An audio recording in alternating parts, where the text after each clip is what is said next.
Percebam que o artigo 156 do Código de Processo Penal, que é muito questionado quanto a essa carga probatória, a quem compete o ônus da prova, diz que a prova da alegação incumbirá a quem a fizer. Portanto, quem faz determinada alegação tem que provar essa alegação.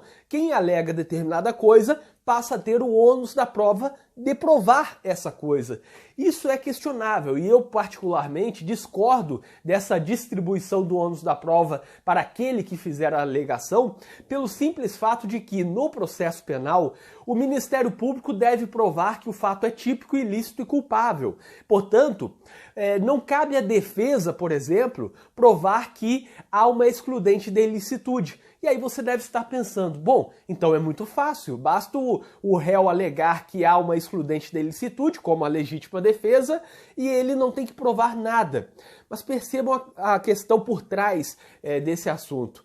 O Ministério Público, se tem que provar que o fato é típico, ilícito e culpável, para provar que o fato é ilícito, por exemplo, ele tem que provar que não há uma excludente de ilicitude. Caso contrário, o fato será lícito, porque se há uma excludente de ilicitude, o fato é lícito e, portanto, não é crime. O Ministério Público faz, logo de início, aquela primeira alegação, a alegação basilar do processo, que delimita o processo, dizendo o que é que está alegando, o que é que está imputando a alguém. E quando faz essa imputação, o Ministério Público, na denúncia, diz que há um fato típico, ilícito e culpável.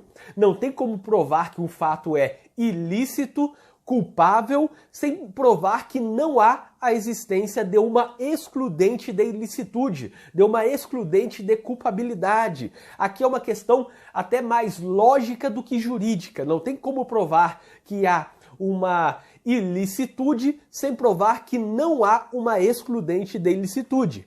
Caso contrário, o Ministério Público está falhando ao tentar provar que há ilicitude. A mesma coisa em relação à culpabilidade. Não tem como provar que há culpabilidade sem provar que não há uma excludente de culpabilidade. Caso contrário, está falhando na demonstração, na prova de que há culpabilidade. Nada se presume. Não se presume que o fato é típico, que o fato é ilícito, que o fato é culpável e que não há nenhuma excludente. O Ministério Público tem que provar, porque é essa a alegação inicial do Ministério Público. E aí não adianta pensar que o trabalho do réu fica muito fácil, apenas alega a legítima defesa e não tem que provar nada. Pelo contrário, a alegação em si é irrelevante. O que interessa é que o Ministério Público fez uma alegação inicial falando que o fato é ilícito, por exemplo. E se o fato é ilícito para o Ministério Público, ele tem que provar essa ilicitude, demonstrando que 1. Há ilicitude. 2. Não há excludente de ilicitude, como a legítima defesa, o estado de necessidade, enfim.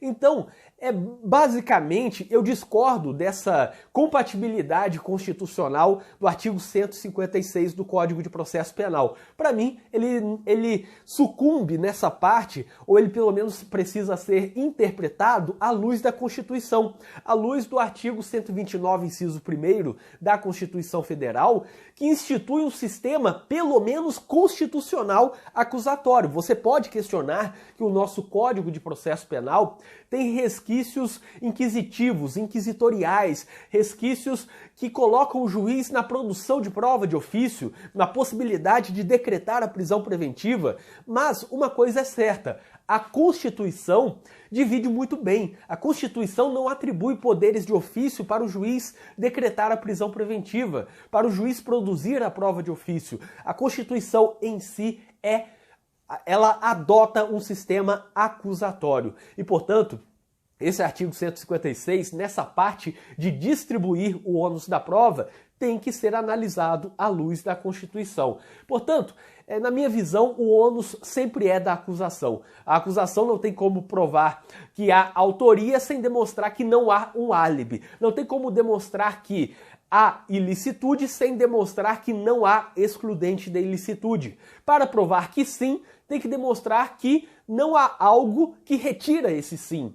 Portanto, essa é a lógica por trás do ônus da prova da acusação.